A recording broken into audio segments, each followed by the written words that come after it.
समय रैना के शो को लेकर जो कंट्रोवर्सी हुई है, इसमें सबसे ज्यादा नुकसान रणवीर अलाहाबादिया का हुआ था।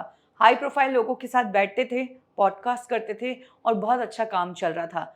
लेकिन समय रैना के शो में जाकर वो सवाल पूछने की वजह से उनकी इमेज काफी डैमेज हुई है। अब इसी बीच रणवीर अलाहाबादिया की एक चैट सामने आई है। ये चैट उन्होंने अपने दोस्त के साथ की थी और उसी चैट का एक स्क्रीनशॉट हमारे पास है। इस चैट में रणवीर अलाहाबादिया अभी जो इंटरनेट पर उनके खिलाफ माहौल चल रहा है उसको लेकर बात कर रहे हैं। इस चैट में उन्होंने कहा है, भाई मैं कसम खाता हूं कि मैंने जानबूझकर ये नहीं बोला था, फनी माहौल था, मैंने ये बात कह दी और बहुत बड़ा इश्यू क्रिएट हो गया। मैंने माफी भी मांग ली लेकिन उसके बावजूद ड्रामा खत्म नहीं हो रहा, सारा काम ठप पड़ गया है। मुझे समझ ही नहीं आ रहा है कि मैं क्या करूं। सभी लोग मेरे खिलाफ हो गए हैं, मुझसे गलती हो गई, मैंने माना और मैंने सॉरी भी कहा, लेकिन उसके बावजूद चीजें नहीं रुक रही है। मेरे पॉडकास्ट बहुत लंबे समय से चल रहे थे और कभी किसी को मेरे शो से तकलीफ नहीं हुई, लेकिन एक स्टेटमेंट आता है और उसका इतना बड़ा इशू बन जाता है। अगर इशू ही बनाने हैं तो फिर एक एक को निकालो और सबकी बातों के इश्यूज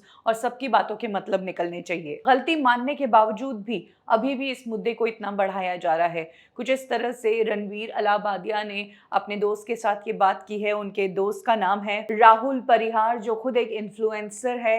ये चैट कितनी सच है कितनी झूठ है, ये जानने के लिए बॉलीवुड ठिकाना की टीम ने राहुल परिहार को इंस्टा पर कांटेक्ट किया और उनसे इस चैट की ऑथेंटिसिटी जानने की कोशिश की। उनसे पूछा कि क्या ये चैट रियल है, क्या ये चैट आपकी है।